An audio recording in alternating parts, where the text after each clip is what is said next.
Hello दोस्तों। स्वागत है आपका हमारी यूट्यूब चैनल जी के दोस्त में। दोस्तों आज है 28 जून 2021 और 28 जून से संबंधित करंट अफेयर्स के जितने भी इम्पोर्टेंट क्वेश्चंस बनते हैं उनकी चर्चा आज हम इस वीडियो में करेंगे। तो बने रहिए हमारे साथ शुरू से लेकर अंत तक। तो दोस्तों आज का हमारा पहला सवाल है, हाल ही में राष्ट्रीय कौशल विकास निगम ने किस ऐप के साथ मिलकर डिजिटल स्किल चैंपियंस प्रोग्राम शुरू करने की घोषणा की?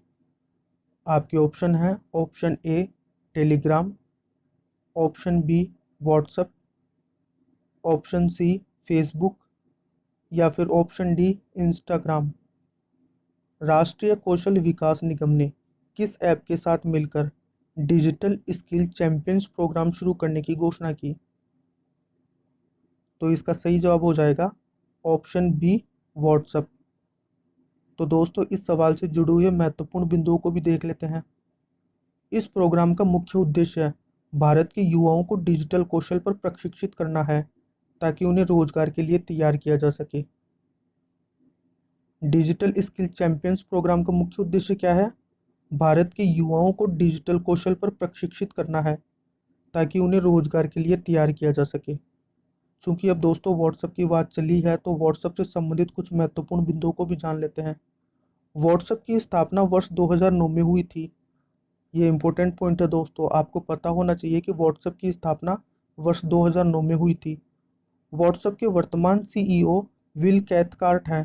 ये भी इंपॉर्टेंट पॉइंट है दोस्तों, एग्जाम में क्वेश्चन पूछा जा सकता है कि व्हाट्सएप के वर्तमान सीईओ कौन है, तो विल कैथकार्ट हैं। व्हाट्सएप का मुख्यालय संयुक्त राज्य अमेरिका के कैलिफोर्निया के मेनलो पार्क में स्थित है। ये भी इंपॉर्टेंट पॉइंट है दोस्तों, एग्जाम में क्वेश्चन पूछा जा सकता है कि व्हाट्सएप का मुख्यालय कहाँ पर स्थित है, तो संयुक्त राज्य अमेरिका के कैलिफोर्निया के मेनलो पार्क में। और व्हाट्सएप का मूल संगठन फेसबुक है। तो दोस्तों आज का हमारा अगला सवाल है, भारत और विश्व बैंक ने मिजोरम में प्रबंधन क्षमता और स्वास्थ्य सेवाओं की गुणवत्ता में सुधार हेतु कितने मिलियन डॉलर ऋण हेतु समझौता किया है? आपके ऑप्शन है, option A 28 million dollar, option B 30 million dollar, option C 32 million dollar या फिर option D 40 million dollar. Bharat और विश्व बैंक ने मिजोरम में प्रबंधन क्षमता और स्वास्थ्य सेवाओं की गुणवत्ता में सुधार हेतु, तो इसका सही जवाब होगा ऑप्शन सी 32 मिलियन डॉलर। तो दोस्तों इस सवाल से जुड़े हुए महत्वपूर्ण बिंदुओं को भी देख लेते हैं। विश्व बैंक का मुख्यालय संयुक्त राज्य अमेरिका के वाशिंगटन डीसी में स्थित है। ये इंपॉर्टेंट पॉइंट है दोस्तों, आपको पता होना चाहिए कि विश्व बैंक का मुख्यालय संयुक्त राज्य अमेरिका के वाशिंगटन डीसी में स्थित है। विश्व बैंक का गठन जुलाई 1944 में हुआ था। यह भी इंपॉर्टेंट पॉइंट है दोस्तों, विश्व बैंक का गठन जुलाई 1944 में हुआ था। विश्व बैंक के वर्तमान अध्यक्ष डेविड मालपास हैं। यह भी इंपॉर्टेंट पॉइंट है दोस्तों, एग्जाम में क्वेश्चन पूछा जा सकता है कि विश्व बैंक के वर्तमान अध्यक्ष कौन है, तो डेविड मालपास हैं। तो दोस्तों आज का हमारा अगला सवाल है, हाल ही में भारत के किस राज्य या केंद्र शासित प्रदेश की सरकार ने मुख्यमंत्री कोविड-19 परिवार आर्थिक सहायता योजना शुरू की है? आपके ऑप्शन है, option A Punjab, option B Puducherry, option C Andaman एवं निकोबार या फिर ऑप्शन डी दिल्ली। भारत के किस राज्य या केंद्र शासित प्रदेश की सरकार ने मुख्यमंत्री कोविड-19 परिवार आर्थिक सहायता योजना शुरू की है? तो इसका सही जवाब हो जाएगा ऑप्शन डी दिल्ली। तो दोस्तों इस सवाल से जुड़े हुए महत्वपूर्ण बिंदुओं को भी देख लेते हैं। इस योजना का लाभ सिर्फ उन परिवारों को मिलेगा जिसके किसी कमाने वाले की मृत्यु कोरोना की वजह से हुई है। यानी कि दिल्ली सरकार की मुख्यमंत्री कोविड-19 परिवार आर्थिक सहायता योजना का लाभ सिर्फ उन परिवारों को मिलेगा जिसके किसी कमाने वाले की मृत्यु कोरोना की वजह से हुई है। अगर कोरोना के कारण किसी महिला के पति की मृत्यु हुई है तो उसे 2500 रुपये प्रति माह आजीवन पेंशन मिलेगी। इसके अलावा पात्र होने पर उसे विधवा पेंशन भी दी जाएगी। अगर किसी व्यक्ति की पत्नी की मृत्यु हुई है तो उसे 2500 रुपये आजीवन पेंशन मिलेगी। कोविड के कारण होने वाली प्रत्येक मृत्यु पर मृतक के परिवार को 50,000 रुपये की आर्थिक सहायता भी दी जाएगी। योजना का लाभ सिर्फ उन पात्र परिवारों को मिलेगा जिसके पास कोरोना से हुई मृत्यु का प्रमाण पत्र हो। यानी कि इस योजना का लाभ सिर्फ उन पात्र परिवारों को ही मिलेगा जिनके पास कोरोना से हुई मृत्यु का प्रमाण पत्र हो। तो दोस्तों आज का हमारा अगला सवाल है, माइक्रोसॉफ्ट ने हाल ही में आधिकारिक तौर पर कौन सा विंडोज ऑपरेटिंग सिस्टम लॉन्च किया है? आपके ऑप्शन है, option A Windows 11, option B Windows 12, option C Windows 13 या फिर ऑप्शन डी विंडोज 14। माइक्रोसॉफ्ट ने हाल ही में आधिकारिक तौर पर कौन सा विंडोज ऑपरेटिंग सिस्टम लॉन्च किया है? तो इसका सही जवाब हो जाएगा ऑप्शन ए विंडोज 11। तो दोस्तों इस सवाल से जुड़े हुए महत्वपूर्ण बिंदुओं को भी देख लेते हैं। माइक्रोसॉफ्ट ने वर्ष 2015 में विंडोज 10 ऑपरेटिंग सिस्टम लॉन्च किया था। विंडोज 10 ऑपरेटिंग सिस्टम माइक्रोसॉफ्ट ने वर्ष 2015 में लॉन्च किया था। माइक्रोसॉफ्ट की स्थापना 4 अप्रैल 1975 को हुई थी। ये इंपॉर्टेंट पॉइंट है दोस्तों, आपको पता होना चाहिए कि माइक्रोसॉफ्ट की स्थापना 4 अप्रैल 1975 को हुई थी। और इसका मुख्यालय कहाँ पर स्थित है? इसका मुख्यालय संयुक्त राज्य अमेरिका के वाशिंगटन डीसी में स्थित है। और माइक्रोसॉफ्ट के संस्थापक कौन कौन थे? बिल गेट्स और पॉल एलन थे। और माइक्रोसॉफ्ट के वर्तमान अध्यक्ष कौन है? सत्या नडेला है, जिनको हाल ही में नियुक्त किया गया था। तो दोस्तों आज का हमारा अगला सवाल है, भारत के पहले स्वदेशी विमान वाहक पोत का नाम क्या है, जिसे रक्षा मंत्रालय ने 2022 तक भारतीय नौसेना में कमीशन करने की घोषणा की गई है? आपके ऑप्शन है, option A INS Vikrant, option B INS Arjun, option C INS Vikral या फिर option D INS Karan. Bharat के पहले स्वदेशी विमान वाहक पोत का नाम क्या है, जिसे रक्षा मंत्रालय ने 2022 तक भारतीय नौसेना में कमीशन करने की घोषणा की है? तो इसका सही जवाब हो जाएगा ऑप्शन ए INS विक्रांत। तो दोस्तों इस सवाल से जुड़े हुए महत्वपूर्ण बिंदुओं को भी देख लेते हैं। इस विमान वाहक पोत का निर्माण भारतीय नौसेना के लिए कोचीन शिपयार्ड लिमिटेड द्वारा किया जा रहा है। ये इंपॉर्टेंट पॉइंट है दोस्तों, एग्जाम में क्वेश्चन पूछा जा सकता है कि भारत के पहले विमान वाहक पोत INS विक्रांत का निर्माण किसके द्वारा किया जा रहा है? तो कोचीन शिपयार्ड लिमिटेड द्वारा किया जा रहा है। यह एक आधुनिक विमान वाहक पोत है जिसका वजन लगभग 40,000 मीट्रिक टन है।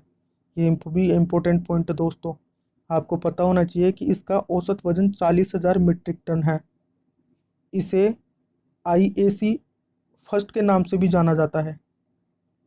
INS विक्रांत को IAC फर्स्ट के नाम से भी जाना जाता है। भारतीय वायुसेना के वर्तमान अध्यक्ष एडमिरल करमबीर सिंह है। ये भी इम्पोर्टेंट पॉइंट है दोस्तों, एग्जाम में क्वेश्चन पूछा जा सकता है कि भारतीय वायुसेना के वर्तमान अध्यक्ष कौन है? तो एडमिरल करमबीर सिंह है। दोस्तों अगर आपको हमारा ये वीडियो पसंद आ रहा है तो हमारे चैनल को सब्सक्राइब करके बेल आइकन को प्रेस करते चलिए। तो आज का हमारा अगला सवाल है, विश्व स्तर पर प्रत्येक वर्ष नशीली दवाओं के दुरुपयोग और अवैध तस्करी के खिलाफ अंतर्राष्ट्रीय दिवस किस दिन मनाया जाता है? आपके ऑप्शन है, option A 25 June, option B 26 June, option C 27 June या फिर ऑप्शन डी 28 जून। विश्व स्तर पर प्रत्येक वर्ष नशीली दवाओं के दुरुपयोग और अवैध तस्करी के खिलाफ अंतर्राष्ट्रीय दिवस किस दिन मनाया जाता है? तो इसका सही जवाब हो जाएगा ऑप्शन बी 26 जून। तो दोस्तों इस सवाल से जुड़े हुए महत्वपूर्ण बिंदुओं को भी देख लेते हैं। इस वर्ष बनाए गए इस दिवस की थीम क्या थी? Share facts on drugs save lives. ये इंपॉर्टेंट क्वेश्चन है दोस्तों, एग्जाम में क्वेश्चन पूछा जा सकता है कि 26 जून 2021 को मनाए गए नशीली दवाओं के दुरुपयोग और अवैध तस्करी के अंतर्राष्ट्रीय दिवस की थीम क्या थी? तो share facts on drugs save lives. Drugs और अपराध पर संयुक्त राष्ट्र के कार्यालय का मुख्यालय ऑस्ट्रिया के वियना में स्थित है। ड्रग्स और अपराध पर संयुक्त राष्ट्र के कार्यालय का मुख्यालय कहाँ पर स्थित है? ऑस्ट्रिया के वियना में। ड्रग्स और अपराध पर संयुक्त राष्ट्र के कार्यालय की स्थापना 1997 में हुई थी। ये इंपॉर्टेंट पॉइंट है दोस्तों, आपको पता होना चाहिए कि ड्रग्स और अपराध पर संयुक्त राष्ट्र के कार्यालय की स्थापना 1997 में हुई थी। तो दोस्तों आज का हमारा अगला सवाल है, हाल ही में किसने ऊर्जा परिवर्तन को आकार देने वाली भारतीय पहलों पर द इंडिया स्टोरी पुस्तिका लॉन्च की है? आपके ऑप्शन हैं, option A Nitin Gadkari, option B Rajnath Singh, option C R K Singh या फिर ऑप्शन डी हरदीप सिंह पुरी। हाल ही में किसने ऊर्जा परिवर्तन को आकार देने वाली भारतीय पहलों पर द इंडिया स्टोरी पुस्तिका लॉन्च की है? तो इसका सही जवाब हो जाएगा option C R K Singh. तो दोस्तों इस सवाल से जुड़े हुए महत्वपूर्ण बिंदुओं को भी देख लेते हैं। विद्युत तथा नवीन और नवीनीकरण ऊर्जा राज्य मंत्री स्वतंत्र प्रभार आर के सिंह ने हाल ही में ऊर्जा परिवर्तन को आकार देने वाली भारतीय पहलों पर द इंडिया स्टोरी पुस्तिका लॉन्च की है। उन्होंने कहा कि भारत की नवीनीकरण ऊर्जा क्षमता विश्व में चौथे सबसे बड़ी क्षमता है। ये इंपॉर्टेंट पॉइंट है दोस्तों, एग्जाम में क्वेश्चन पूछा जा सकता है कि विद्युत तथा नवीन और नवीनीकरण ऊर्जा राज्य मंत्री कौन है? तो आर के सिंह है। तो दोस्तों आज का हमारा अगला सवाल है, भारत सरकार ने इलेक्ट्रिक वाहनों के मैन्युफैक्चरिंग और इस्तेमाल को बढ़ावा देने वाली फेम इंडिया योजना के दूसरे चरण को कब तक के लिए बढ़ा दिया है?